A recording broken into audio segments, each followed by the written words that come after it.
In order to be successful in this real estate market, you need 3 people on your team: yourself, your agent, and your lender. Today, we're going to talk about how to make sure you get the best lender you can possibly get, and we're going to start right now.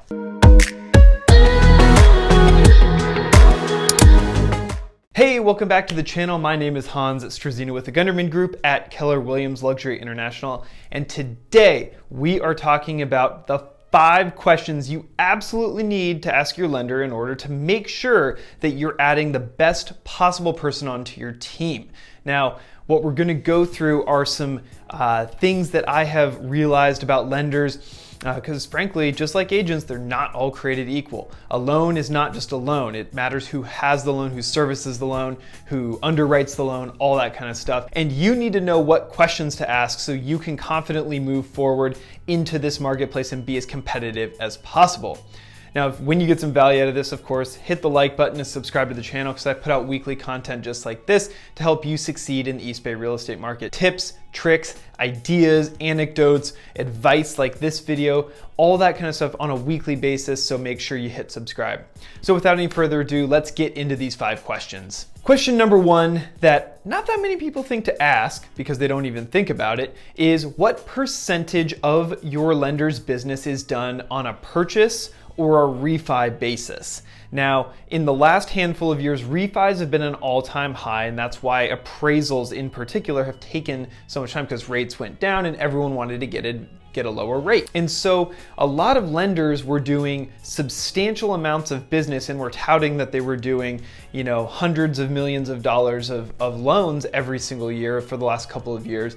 But that doesn't necessarily mean that they were doing purchases. There's a big difference. Number 1, refis generally take longer. You usually get them done in 45 to 60 days. They're a longer process. And so their systems, if they're doing, let's say, over 60% of their business as refis, may be tuned more towards that 45 to 60 day escrow kind of timeline.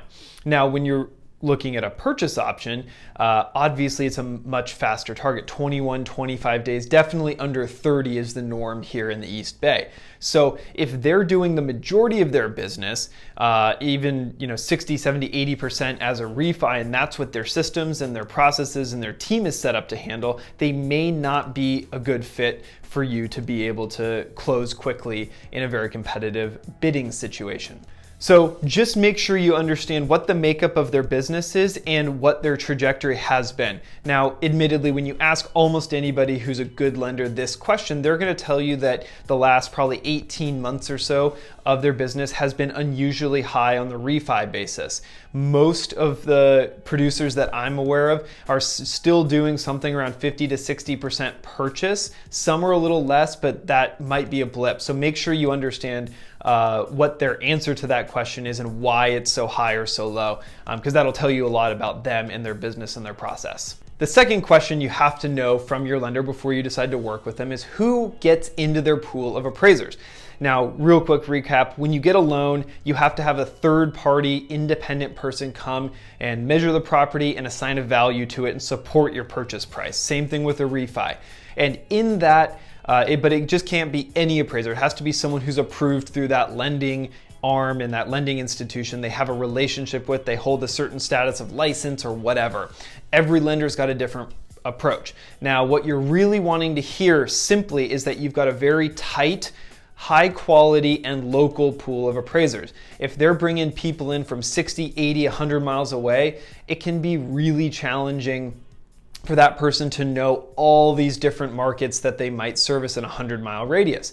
And especially if you're pushing a price point really high in a particular neighborhood and they've never been into that neighborhood and they don't know the status of it, they don't know crossing one side of the street or the other affects value, they may pull in inappropriate comps and they may end up giving you a lower value. And so if they have a really broad pool of anyone who will pick it up within 100 miles, as opposed to someone who say lives within 10 or 15 miles of the property as a requirement and has 10 or 15 years of experience experience, the likelihood of a low appraisal goes down significantly when you have the latter versus the former.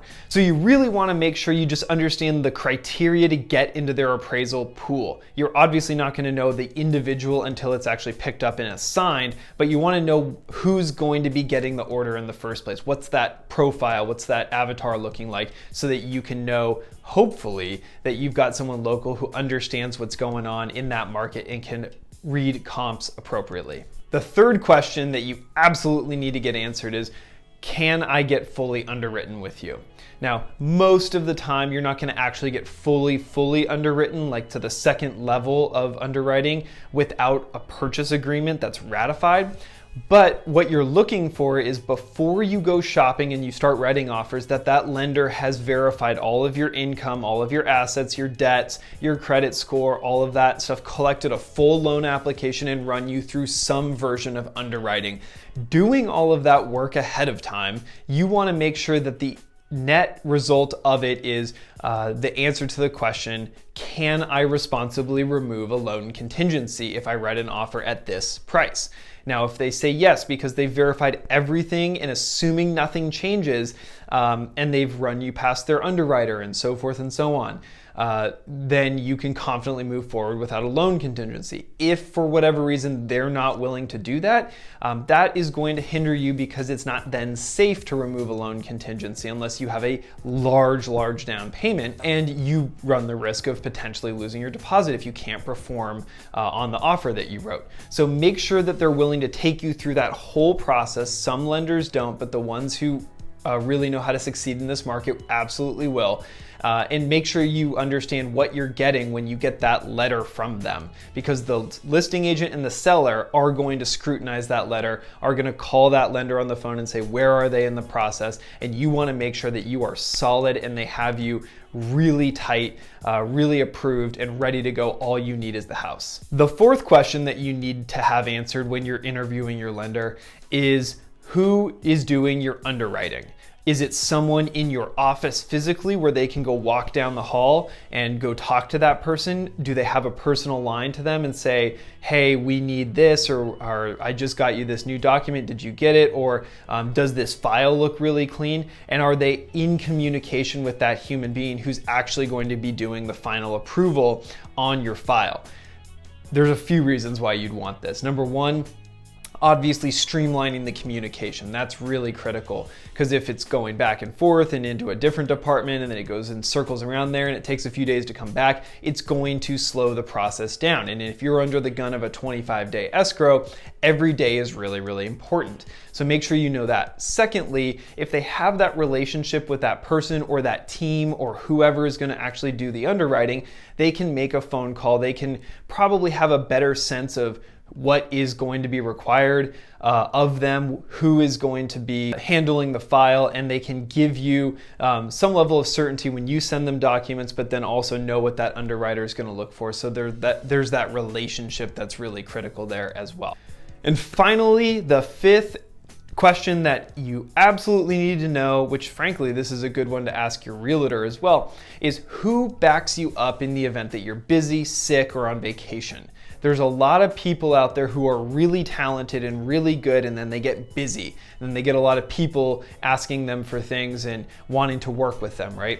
But then sometimes, as a net result, there just isn't enough time in the day. So who's on their team? Who's got their back? Who's monitoring their emails and their texts and picking up the phone if you have a question, or doing something in a sort of drop of the hat if you need to write an offer really quickly? They can get you a new letter. Who's their backup, right? And if they don't have backup, then you want to make sure you understand what their current volume is looking like. What's their quarter looking like? Are they really slammed and it's going to take them 24 to 48 hours to send you approval letters and send you to the underwriter and request documents? Because that is all going to factor into your ability to get into contract. But if they have an assistant, or they have a partner, or they have somebody who is working with them in tandem, who's got a second email address, a second phone number that you can call in the event that something is needed and get it really quickly, that is a big benefit to you, especially if you're negotiating, especially if you're writing offers quickly, and especially once you get into escrow. So I hope you got some value out of that, and since you did, hit that like button and subscribe to the channel because I'm going to continue to put out content just like this every single week, and you're not going to want to miss it. And make sure you do ask these questions when you're interviewing lenders. Like I said in the intro, the team you're building around you is 3 people. It's yourself, you're at the core, you're the captain, you're the quarterback of the team, and then you've got your support of your agent, and you've got your support of your lender. And then you got to figure out who's on their teams, right? And that's what this is all about, is figuring out how they can best support you and serve you in this home buying process so that you can be as successful as humanly possible. So without any further ado, I'm going to sign it off for today. This is Hans Struzyna with the Gunderman Group at Keller Williams Luxury International signing off for now. See you on the next one.